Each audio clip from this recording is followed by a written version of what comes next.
Áries, Gêmeos, Peixes.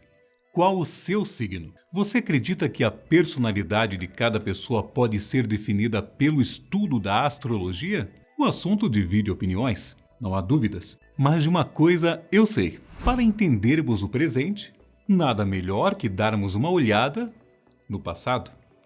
Eu sou Maurício Santos e hoje eu vou te contar a origem, ou melhor, uma das origens envolvendo os 12 signos do zodíaco.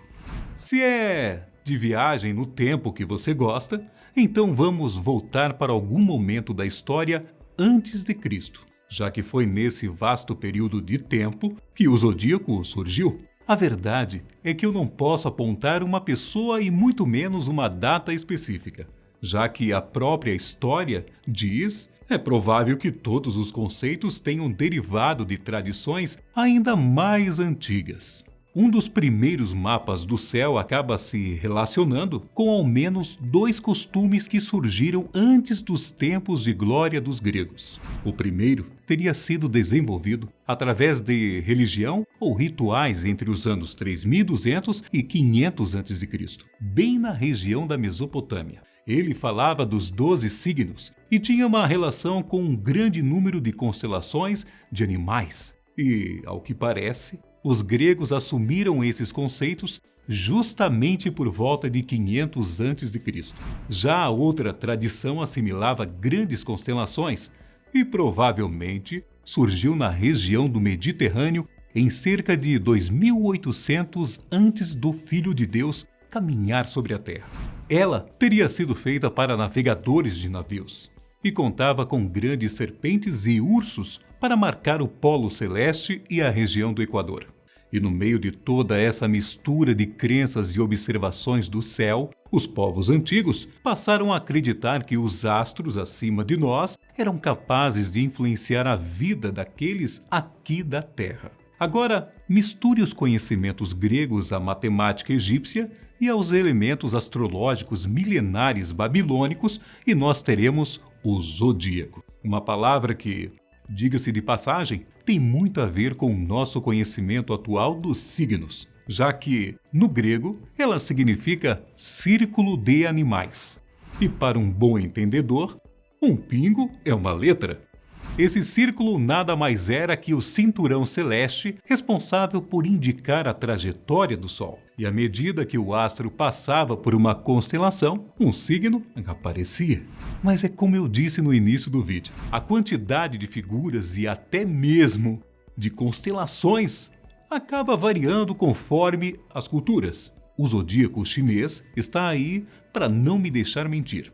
Mas o fato é que esses estudos acabaram estabelecendo uma orientação fixa para os pesquisadores, o que possibilitou que cada signo tivesse o seu próprio horóscopo, seu próprio mapa astral. Com o dia, o horário, o lugar do nascimento, você consegue descobrir bastante coisa. O curioso é que as características definidas para cada signo que conhecemos hoje não foram escolhidas por mero acaso. Você já parou para pensar nisso? De onde vieram as peculiaridades do seu signo? De acordo com os estudos, ao definir o perfil de cada signo do zodíaco, foram levadas em consideração as estações do ano e também o temperamento de algumas pessoas que nasceram em uma mesma época. Mas é claro que o surgimento dos signos não ficou apenas no campo das pesquisas e observações. Através das 12 representações que existem, 12 histórias mitológicas podem ser contadas, começando por Áries, que, diga-se de passagem, é o meu signo. Para aqueles que nasceram no dia 21 de março a 19 de abril, eu tenho uma história um tanto quanto trágica para contar. Áries é representado por um carneiro, e é justamente esse animal que se envolve com as desventuras de Fricho e Helle, os filhos do rei Atamas com a sua primeira esposa, Nefele. Sentindo os ciúmes das crianças, a segunda esposa do rei elaborou um plano para matá-los. Ela fez com que uma região da Grécia passasse fome e falsificou uma mensagem do oráculo de Delfos com o alerta de que a fome só chegaria ao fim com a morte de Fricho. O rei aceitou as condições e, quando estava prestes a matar o próprio filho, um carneiro com lã de ouro apareceu para resgatar as duas crianças. O animal, que supostamente conseguia voar, havia sido enviado por Nefeli. Só que Heli acabou caindo das costas do carneiro e se afogou no estreito de Dardanelos. Tempos depois, o animal acabou sendo sacrificado e sua lã foi retirada, tornando-se o chamado Velocino de Ouro. Esse artefato, por sua vez, acabou sendo enterrado no pomar do deus da guerra, Ares. E continuando a nossa viagem, precisamos falar de Touro. Existe mais de uma história por trás desse signo. E aqui nós vamos falar das duas mais famosas. A primeira conta da vez em que Zeus se transformou em um touro muito bonito para chamar a atenção da princesa Europa. E quando a jovem se sentou no animal, ele teria voado acima dos mares até chegar em Creta. Já na segunda versão, o signo está diretamente ligado à famosa história do Minotauro. O então rei de Creta, Minos, havia feito um acordo com Poseidon para chegar ao poder. O deus concederia o comando dos mares ao humano se ele sacrificasse um touro branco do seu rebanho. Só que Minos enganou Poseidon e ofereceu outro animal. Com a ajuda de Afrodite na vingança, o deus dos mares fez com que a esposa do rei se apaixonasse por um touro branco. E desse relacionamento nasceu o Minotauro, a famosa criatura com um corpo de homem e cabeça de touro. Entendendo a punição recebida, Minos decidiu não matar o animal, mas escolheu escondê-lo em um grande labirinto, onde era preciso alimentar a criatura algumas vezes por ano com jovens virgens. E para acabar com esse fardo de Creta, o herói Teseu entrou no labirinto como um desses jovens e marcou o caminho com um novelo para conseguir sair. E ele não só teve êxito em matar o Minotauro, como conseguiu libertar as pessoas presas no labirinto.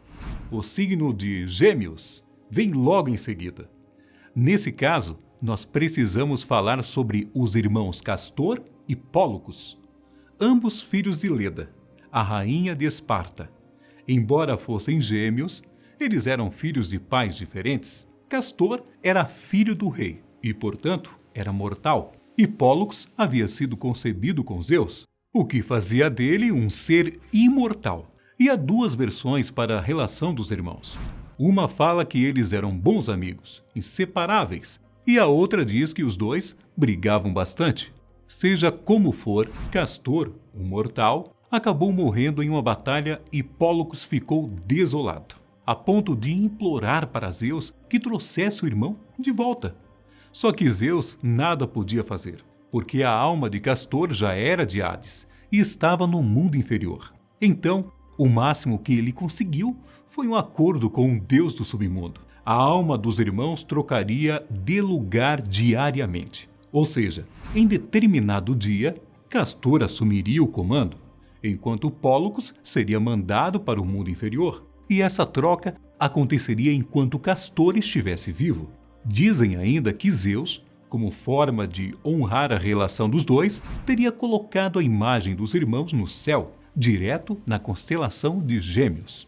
Hora de falarmos do signo de Câncer. Talvez você já tenha reparado que o símbolo desse signo é um caranguejo, e isso tem relação direta com um dos 12 trabalhos de Hércules. Quando ele foi enfrentar a Hidra de Lerna, o herói se deparou com um grande caranguejo no pântano em que a criatura vivia. Esse mesmo caranguejo havia sido enviado por Hera, a rainha do Olimpo. Só que Hércules conseguiu não só matá-lo, como também matou a Hidra. Impressionada com toda a situação e como forma de reconhecer a força e a coragem do animal, Hera decidiu transformar uma constelação no formato de um caranguejo. Em seguida, nós vamos encontrar o signo de Leão. E, curiosamente, Hércules também foi responsável pelo mito que aparece por aqui. Em seu primeiro dos 12 trabalhos, o filho de Zeus precisou enfrentar um leão indomável, resistente a flechas e lanças. Cortesia da nossa querida Hera. Hércules teve uma batalha mano a mano com o animal e acabou ganhando, depois de sufocá-lo com as próprias mãos. Como prêmio pela vitória, ele retirou a pele do leão e fez uma espécie de armadura protetora. E para homenagear a vitória de Hércules, Zeus desenhou uma constelação no formato de um leão nos céus. Bom, agora quem nasceu entre os dias 23 de agosto e 22 de setembro é do signo de Virgem. E aqui também existem duas versões mitológicas. A primeira fala sobre a deusa Astreia, filha de Zeus, que simbolizava a justiça e a harmonia. À medida em que os humanos foram corrompidos pela maldade, ela ficou triste, doente, e foi a última dos seres celestiais a deixar a Terra e ir para o Olimpo. E com o tempo, ela acabou se transformando na constelação de Virgo. Já outra história envolve o sequestro de Perséfone por Hades. Irritada com isso, a mãe dela, a deusa Deméter, decidiu arruinar as colheitas. E para evitar que isso continuasse, um acordo foi feito permitindo que Perséfone ficasse metade do ano com a mãe e a outra metade com Hades. Na sua opinião, qual o melhor mito? Chegamos então ao signo de Libra. Estamos falando do famoso signo que é representado por uma balança. E o motivo para isso é recheado de histórias, lendas que, diga-se de passagem, não são apenas gregas, mas vamos focar em apenas uma. É dito que a deusa Têmis, que representava a justiça, pesava a razão e o julgamento com sua balança, e, em homenagem a ela, o objeto foi escolhido como símbolo para o signo, como forma de destacar a busca pela harmonia. O próximo é o Escorpião. Muitos mitos gregos sobre esse signo acabam chegando a Órion, o gigante, filho de Poseidon, conhecido por ter um forte, digamos, apetite sexual. Em algum momento, ele tentou violar Artemis, a deusa da caça, e a divindade logo tratou de se vingar. Ela mandou um escorpião picar o calcanhar de Órion, e isso acabou levando à morte. É dito que Zeus, ou a própria Artemis, transformou o escorpião em uma constelação, para que essa situação fosse sempre lembrada. Alguém aí sabe qual o próximo signo? Do dia 22 de novembro a 21 de dezembro é a vez de Sagitário. Contar aí a sua história. Tudo começou quando um dos filhos de Cronos foi atingido acidentalmente por uma flecha, envenenada, lançada por Hércules. A criatura atingida na perna foi Quiron, o centauro mais sábio que existiu e mestre de diversos heróis gregos. O mito diz que, embora fosse imortal, ele não conseguiu se curar. Então acabou indo para os céus e se tornou nada mais, nada menos que a constelação de Sagitário. E depois dele aparece por aqui o signo de Capricórnio. Caso você não tenha percebido, o símbolo desse signo é uma criatura metade carneiro e metade peixe. E o porquê disso tem ligação com Pan, o deus da natureza e dos rebanhos, e sua fuga do titã Tifão. Sendo um sátiro, ou seja, metade bode e metade homem, Pan se jogou na água com o objetivo de se transformar em peixe para conseguir fugir. Só que apenas metade do corpo ficou dentro d'água, justamente a que tinha um rabo de peixe. Após achar a estratégia do sátiro bem inteligente, Zeus decidiu homenageá-lo com sua própria constelação. O signo de Aquário é o próximo que aparece por aqui. Se você nasceu no dia 20 de janeiro a 18 de fevereiro, você pode até conhecer algumas características dos aquarianos. Mas sabia que o mito desse signo tem relação com a figura de Ganimedes? Acontece que Zeus se apaixonou por esse belo e jovem príncipe de Troia e o levou até o Olimpo para que ele se tornasse o responsável de servir o néctar aos deuses. Gentil como era, Ganimedes sentiu pena das pessoas da terra que estavam vivendo sem água e implorou a Zeus permissão para que pudesse ajudá-los. Depois de ser autorizado, ele enviou chuva aos povos, o que muitos interpretam como resposta para o símbolo do signo, que mostra um homem virando uma espécie de jarro d'água. O último signo é daqueles que nasceram entre os dias 19 de fevereiro e 20 de março. Peixes. A história remete mais uma vez à perseguição do titã Tifão aos deuses. Só que agora foi Afrodite e seu filho Eros que estavam em apuros. Para fugir, Os dois imploraram ajuda às ninfas aquáticas do rio Eufrates, que permitiram que eles se transformassem em 2 peixes para fugir pelas águas. Para que não se perdessem, as caudas dos dois foram amarradas por uma corda, e antes que Tifão pudesse fazer alguma coisa, Afrodite e Eros conseguiram fugir.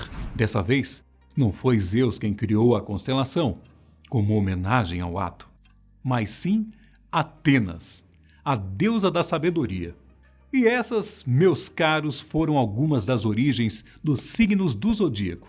Se vocês quiserem uma parte 2, falando sobre esse tema, deixa aqui nos comentários para a gente saber. Aqui é o Maurício Santos. A todos vocês, um forte abraço e fiquem com Deus. Até o próximo vídeo.